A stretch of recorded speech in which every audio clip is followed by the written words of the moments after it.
Now, I just want to point out up top, Mason, this is for you, this is for everybody else. Really? Some people might say, hey, you're not being critical of this all the way through, right? Oh, yes. And I definitely have some criticisms which I want to address. Are you being paid by Disney, et cetera, and so forth? First of all, yes, we are. Yeah, absolutely. But second of all, there is more money. It's a pittance, isn't it? My goodness. There is more money to be made in like a big thumbnail that says, I hate this, and She-Hulk's got purple hair and she's sad or whatever. She's grumpy, James. She's gonna grumpy. be grumpy. Yeah, you know, and all of those things. And it says She-Hulk hates her fans, lol. In a big impact font. Specifically you. Anyway, leave a like if you could now that I've gone really aggressive from the get-go, Mason. That's worth a like, I think. You've already lost the debate, James, because you've gotten emotional. That is true, actually. You're right.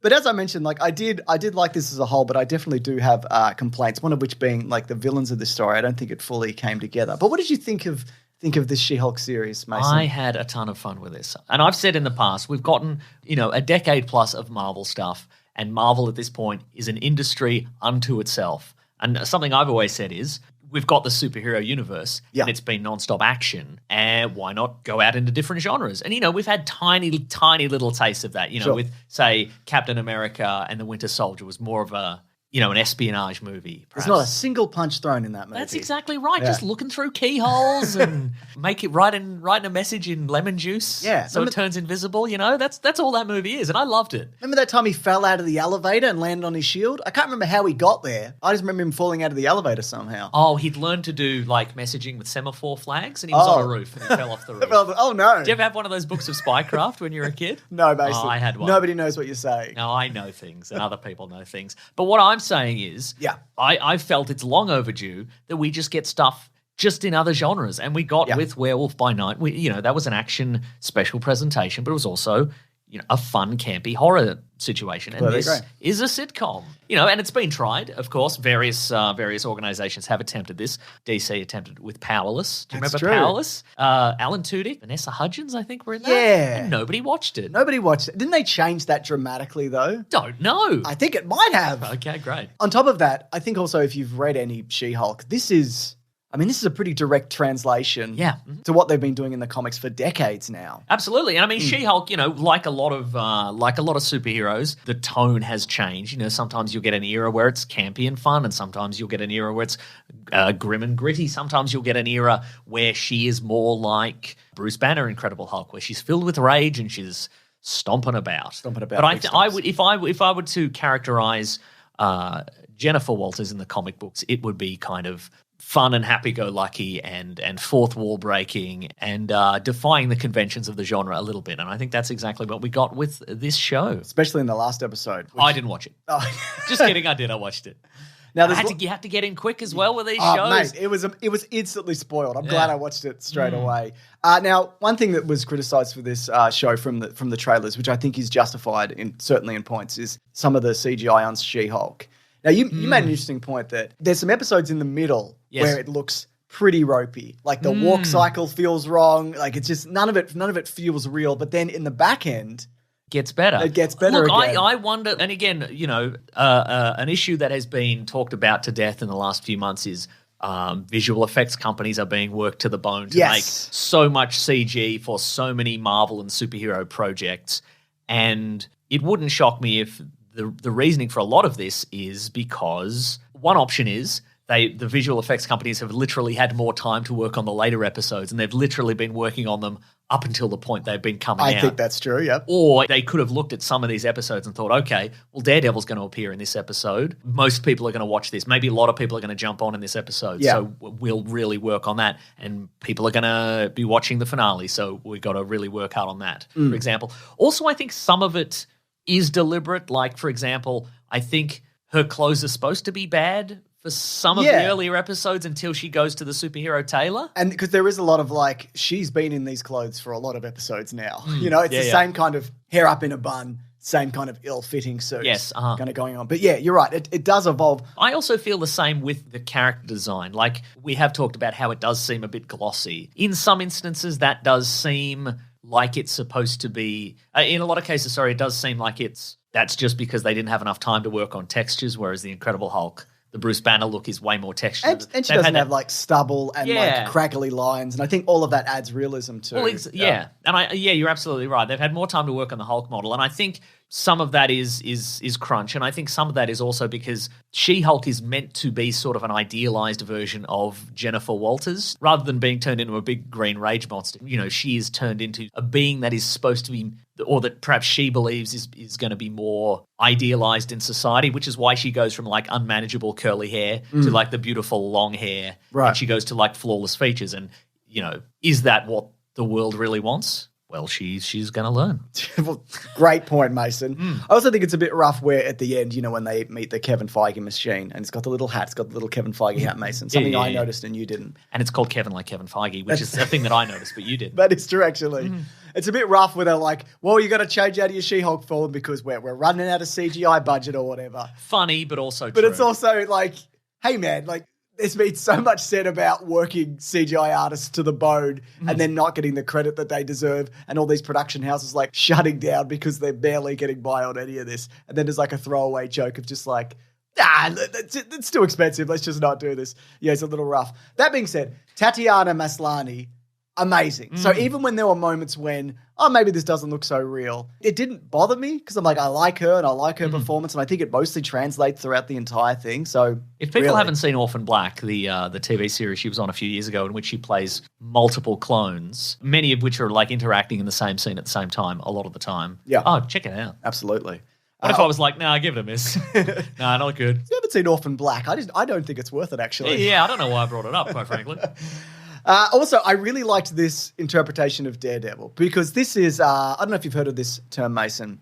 It's kind of like a requel, which is a mix between a reboot and a sequel. Interesting. There are definite ties to the Netflix series. Obviously, it's the same actor. That's something I noticed and you didn't. Yep. There's little musical cues that they put in. But I like, though, that they made him, and I saw this was a complaint, more acrobatic. Because in the Netflix show, they were limited, and he was more like, if he was running across a rooftop, he'd do a roll over an air conditioner or something. Yeah. Whereas this, you can have him kind of do more Spider-Man-esque jumping about, which is what he does in the comics, like all the time. Well, exactly. It's like Batman. When you really think about it, everything he does is inexplicable. Yes. No, could he keep up with Superman? Of course he couldn't. And like the same with this. Could he keep up with Spider-Man? Not really, no. But I mean, just hand wave it away. Maybe that suit has more powerful, it's got motors in it. It's got some motors and some rubber bands. Yeah, maybe it does, yeah. You know? Yeah, I like that also that he was in it over a couple of episodes, and you see the Matt Murdock. A lot of the law stuff, I didn't love, but that moment with him in the courtroom I thought was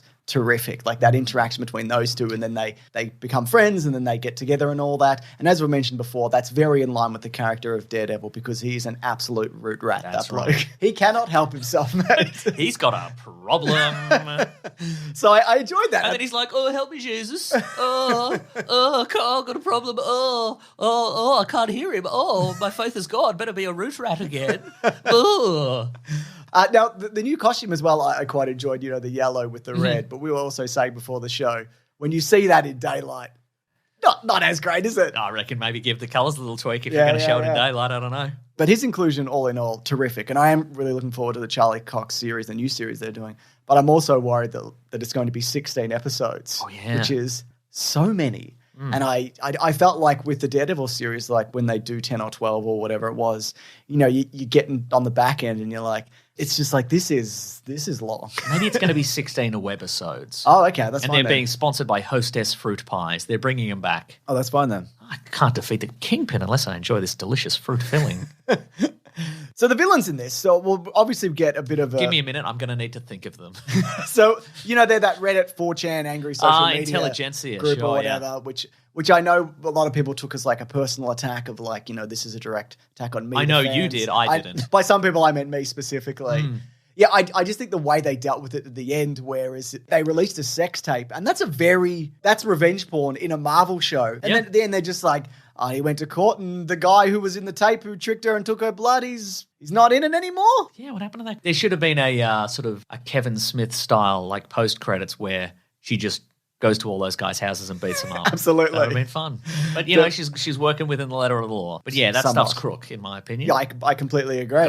We're putting that out there. We think that's crook. And I also thought the inclusion of the Abomination in his redemption arc was great. I enjoyed all of that, and I thought the return of Tim Roth, I thought he was really fun and really cool, and all these little odd bods that he's hanging out with. Yeah, they were good. I grew to love all those weird bullmen and bullfighters and a plant guy and a porcupine dude exactly. and whatever. Also, in retrospect, massive credit to the creators of The Incredible Hulk for making Tim Roth look dangerous and imposing as a special force soldier when he is in fact 3 feet tall. I know, right? Maybe he shrunk a little. He might have. Well, he's like 57, 58, so that happens, doesn't it? But I also think it was strange at the end. He was doing motivational talks for this group. I guess I put that down to also he didn't know what they were exactly. Yeah, there was a moment there where I'm like, Abomination, you've betrayed us, me specifically. But then I'm like, oh, he's just because if you look, he thinks it's like a group of down on their luck guys. Yeah, because if you look at most of the sign, my eyes were darting around to most of the signage, and if you look at most of it, it's just like get out there and take it or whatever. And I'm like, okay, well if you're a guy being paid to show up and be like, hey, you can do it, like maybe you wouldn't know, I guess. Yeah, absolutely. And also he's been in prison, so maybe he doesn't have a lot of internet access. Well, that is true, yeah. Except when Wong breaks him out all the time. Yeah, all the time, yeah. Love that inclusion. Yeah, I really like the Wong Madisynn combination. I know people are saying like Wong would never date somebody like that, but I was also under the impression that they were just hanging out. They seem to be besties. Were they dating? Besties? I think they were besties. And so what if they were? Right. Maybe he's also a root rat. Yeah, wouldn't shock me. She was a great inclusion. I really like that. But the things of like, she's got the rival with the makeup company and all of that. Mm-hmm. I feel like that didn't really kind of like that, a punch up at a wedding, and then she just kind of disappeared and then showed up at the end, but then was like quickly written out. Now that's a reference to a punch up at a wedding, your favorite Radiohead song, right? Right? Yeah, absolutely. That's what I thought. You love Radiohead.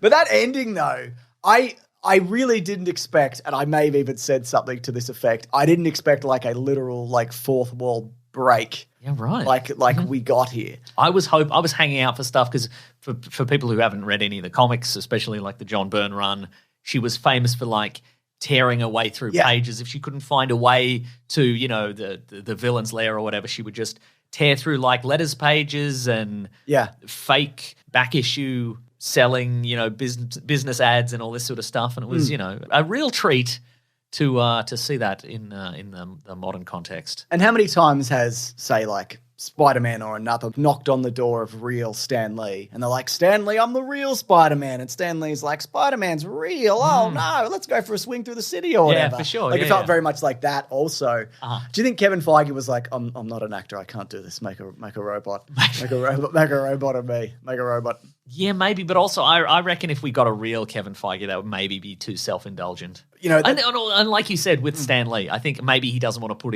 himself in a position of like, I'm the iconic man behind all this stuff, and then people might see that as arrogant, and then people might expect him to be in every movie after this. Sure, yeah. So, and there is also, they lean into that, that people talk about how a lot of this stuff does feel like it comes off a production line of very similar endings, and then a good guy fights a bad guy with the same powers, and she addresses that to him directly, and he's a literal like AI content generating machine. A lot of algorithms out there being blamed for bad business decisions out in the world lately. Have you noticed? Yeah, absolutely. How does this work though? Like if she goes into the real world, I wish we had have seen like, I don't know, for a lack of a better example, or just this example, like Chris Hemsworth. We could have been it, but also like Chris Hemsworth or these Marvel characters. She goes to visit a great podcast about movies and TV shows, and comic books, etc. Yeah. But like in this world, and I'm overthinking it, does Thor play Thor in the movies, or is Chris Hemsworth like real?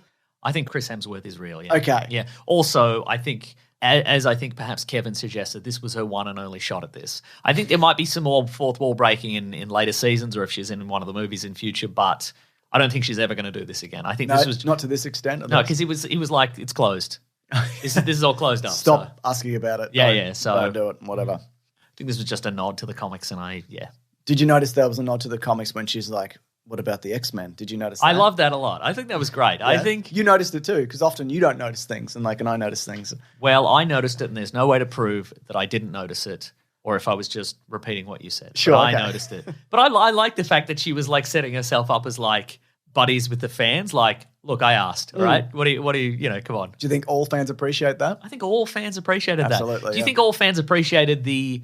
in the final episode, the kind of the homage to the original Bill Bixby TV series, where like the opening sequence. I saw a side by side of that, and it's the actual footage for the most part, and they've just put her into it. Yeah, right. Like they didn't refilm a bunch of that with the sets and all of that. Yeah. They also was like out of nowhere, didn't serve any purpose. That's where I was going with that. Yeah, I like the fact that they gave her like this enormous She-Hulk analog that was filled with rage, like this new version. But yeah, it seemed like an odd inclusion, and I thought it would have been, to me, that felt like that would have been a great intro sequence, maybe for the first episode of season 2. Sure, like you put that in there, but to put it in the final episode, I'm like, I think maybe they just had the idea and they're like, we don't have a place to put this really. Well, yeah, they could have put it anywhere, couldn't they?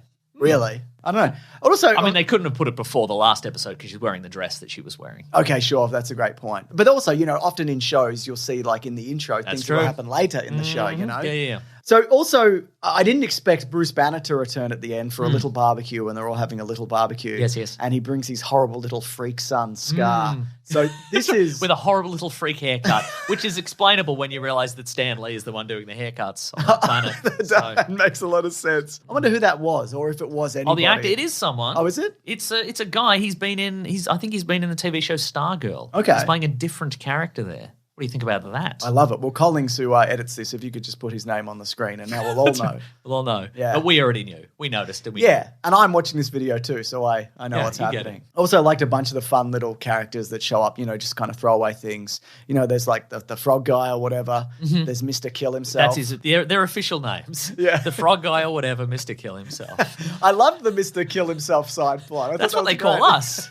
One of us is the frog guy or whatever, and one of us is Mr. Kill himself. That's what our fans call us. They do, don't they? But no, just things like that. And that's characters where this is the perfect spot for them. Yes. Because they're never going to get like a big arc necessarily, or maybe now off the back of this. But, they're not going to get a series and all of that. For sure. Let's just do a fun thing with them. I think one thing that this series was very good at was just adding to bits of lore and exploring what the Marvel Universe sort of looks like now. Yeah. And how real people react to there being so many how many superpowered beings there are and how people react to it. Yeah. And, people are reading kind of National Enquirer news sites that are like, yeah, there's a big stone guy came up out of the earth. What's going on there? Or like, yeah, there's a guy with the claws. What's this guy? What's that? What's happening with this guy? What's that? What is it? What's that people say? They say that. No, all in all, I thought it was more good than bad. I also, if you don't like it, that's fine. I'm not here to tell you that you're wrong. If you don't like it, you can do whatever you want. Well, I mean, I'm sure a lot, I said earlier, I like the fact that there's a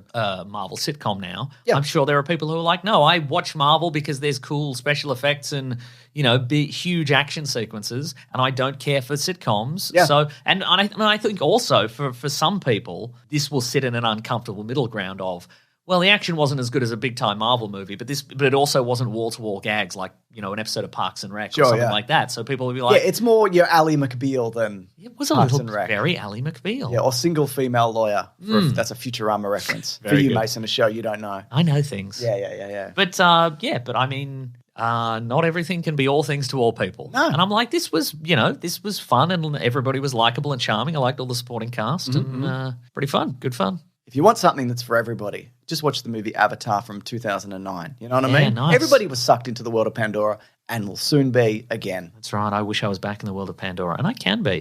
This is a backdoor advertisement for Avatar too. We were paid. We weren't like. Anyways, if you got any thoughts, please leave it below. If you could be civil in the comments, that would be terrific. I mean, I can't stop you necessarily if you're not going to, but it would be I would say, don't waste your energy. If you hate this, don't waste your energy on it. Just walk away from it, Just run away. Just keep running. Burn those calories. Get out there. Get active, Get those sweet abs. Oh, my God. Yeah. But also, we have a podcast called The Weekly Planet where we talk movies and comics and TV shows that comes out every Monday. We also recently covered the Hulk movies for Caravan of Garbage. That's right. They go up every Tuesday, the Caravan of Garbage. And if you want to see those early, you can have it at bigsandwich.co, where there's also movie commentaries. There's also bonus podcasts. There's probably too many things there, actually. So much stuff. There's a plethora of entertainment. It's a hulking great collection of entertainment. It's a hulking great entertainment. I'm at Mr. Sunday Movies on Twitter. I'm at Wikipedia Brown on Twitter. Huge thank you, as always, to Collings, who puts these review recap things back together. Quick as a flash. Quick as a flash. Or the Marvel equivalent of the Flash. Which is the Flash. The Whizzer. That's the Whizzer. No, couldn't the Flash come into the Marvel Universe? I guess. Couldn't he jump through Disney Plus or whatever? I guess. Yeah. All right. Thanks, everybody. Like that. It's got to happen. Grab that jammy, guys. We'll see you next week. Goodbye.